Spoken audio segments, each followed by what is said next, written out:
Alright, what's up? I said I'd make a tutorial on how to scream, so I'm gonna do it. So let's just get right into it, I guess. The first thing that you want to do, and you cannot forget, with these following steps that I'm about to give you on how to properly perform the different types of screaming and growling.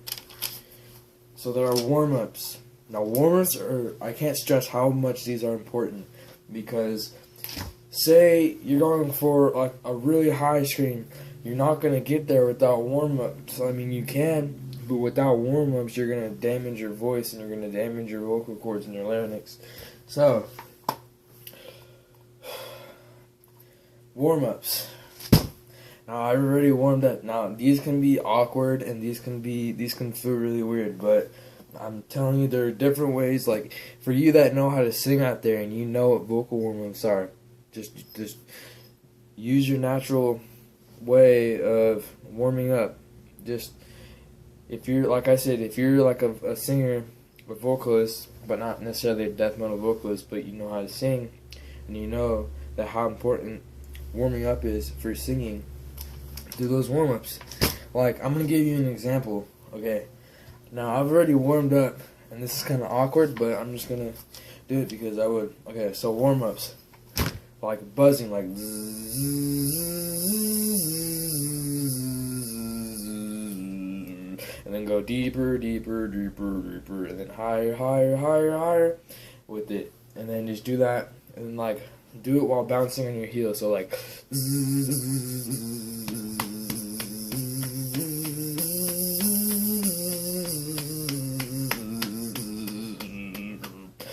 and just do that for like 5 minutes until you get comfortable, until your voice gets comfortable. I mean, there's other ways of doing it. Like, you can sing like I don't know, like do, re, mi, fa, sol, la, ti, do, stuff like that. You know, you can do that.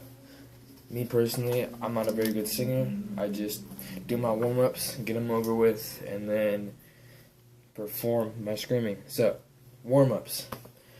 Second thing, wait, hold on, let me see if I forgot anything. Okay, next thing, make sure to drink lots of water or like iced tea. Like, as you can see, I do drink lots of water and iced tea when I scream. Now the reason why I do is your voice when you scream or your throat and your voice when you scream tends to get very dry and irritated and that leads out into not the best scream, like not the best quality. So you want to keep your voice and your throat like replenished and moisturized, so you'll be able to perform it without, again, damaging your voice or drying out your throat. Okay. Alright. So, can't stress this enough. Like, literally, I cannot stress this enough. Make sure to drink water. I mean, look at this thing compared to my head. I drink about 2 or 3 of these a day when I scream. So each time I scream, I drink about 1.5 of these. Before, during, and after. Because if you don't do after, then that's not good, because you're not doing anything for your voice. If you drink it all during it and you just don't drink water after, that's just gonna leave your voice all like scratchy, and it's just eventually gonna lead to permanent damage. Like, let me give you an example. Okay, so you know I'm a drummer. So you take a drum and it has the drum head, which is the drum skin that goes over the drum shell. And say you pop a drum head and there's a hole through the drum head. You can just go out to the store and you can buy a drum head and you can just replace it, right? Yeah. But with your voice, same with the guitar, you can change like the guitar strings. Say you snap a string, just go to the store, buy yourself a new one. But your voice, you can't fix your voice. I mean, I'm sure you can, but surgery. But if you do permanent damage to your voice, there's no going out and buying a new voice box or larynx or whatever, vocal cords. There's just no doing that. So that's why you have to be precautious. I'm telling you, that's why you have to be precautious when you're screaming.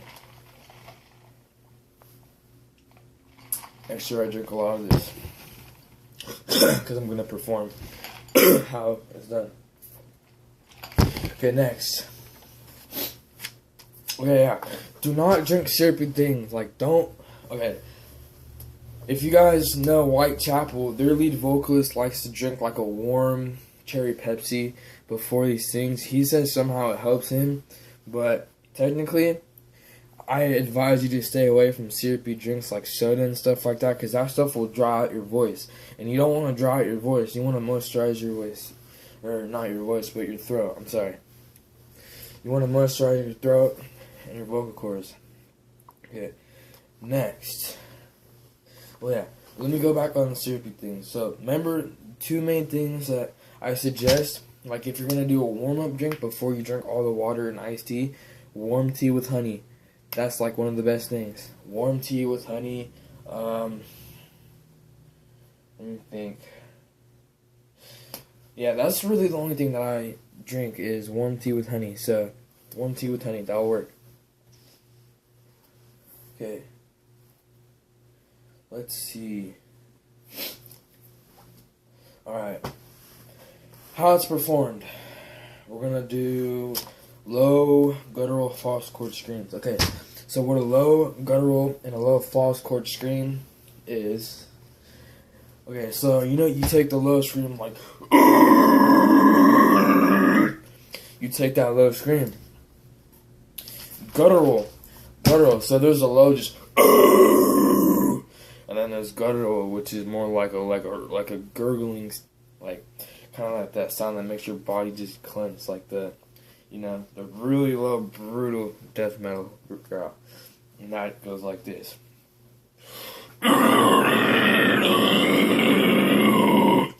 There you go. There's not much difference because there really isn't much difference. False chord and guttural are basically the same. Okay.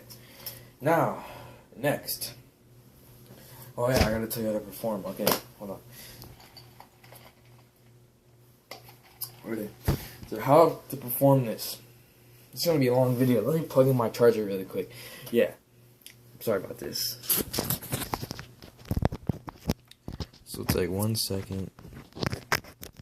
Don't want my phone dying halfway through this video. I will be pissed. Okay. Alright. Okay, so how to perform it. Okay, this is your diaphragm. All this right here is your diaphragm from your stomach below. Or mainly, I'm not really sure because I'm not like a scientist, but I know your diaphragm's right here. And you want to breathe from your diaphragm. You don't want to breathe from your chest. So if you see my stomach, when you breathe, you want your stomach to go in and out. So you take in that fresh. You don't want to like lift your shoulders. Like, I mean, you can, but you want to do it with your stomach. You don't want to just do your shoulders. So you take in that gas of air, and then how to perform it. Okay. So take like a really go as deep as you can with your voice while saying "oh" with like your lips perked like in an O shape, like that. So like oh. You take that. I know this is funny, but this is how it works. You take that and you put pressure into it, and you breathe in from your diaphragm, and you force this air up into this throat. You don't want to do it from the top of your throat. It sounds kind of complicated, but it's really not. So you know when you're getting mad and you're just like, or more like, what? You're just like that. So you take that and you just go, and you put more power into it. More power into it. Until you get that. But make sure you're breathing in with your stomach. So it's like,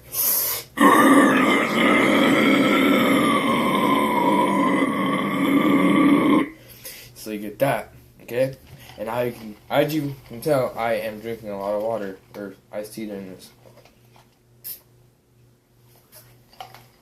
Okay. Again, warm tea with honey is a good warm-up drink before you start because it really coats your throat. Or the ice, what's that one thing? Go to the store and pick yourself up some throat coat. The stuff you get, you know, when like you lose your voice, that stuff works, okay? Throat coat. Find it in your nearest grocery store. Okay. So, now, you take that and you just keep practicing with it. Remember, just like the so you can go from and just kind of force all this air up into like this part of your throat. Not the top part, or I'm sorry. The top part of your throat. Okay?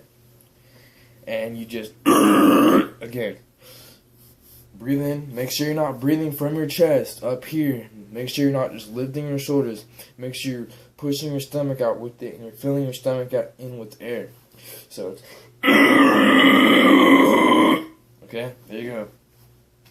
Keep practicing with that. If you have any more questions about that, just let me know, you know. Yeah. Just message me on Facebook or comment on this video. Alright, so we've covered the low and guttural, false chord. Alright. Mouth positioning. Okay. Mouth positioning. Okay. Okay. I'm going to cover this last topic and then I'm going to have to do a part 2. Okay, mouth positioning. Alright, so when you scream, if you're going to do a high scream, your mouth is technically open, like wider, like ah, like wider, and you're screaming like you're trying to scream like a little girl or a girl. You're trying to scream like a girl, you know, like ah, like murder scream.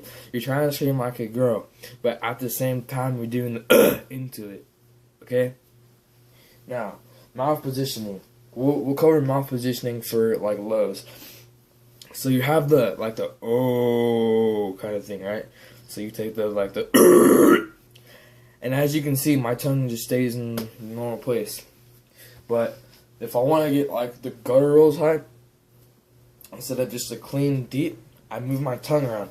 Okay, not trying to sound dirty or anything, but what you want to do is you want to move your tongue around your mouth in different places as you're trying to perform this. Okay, so like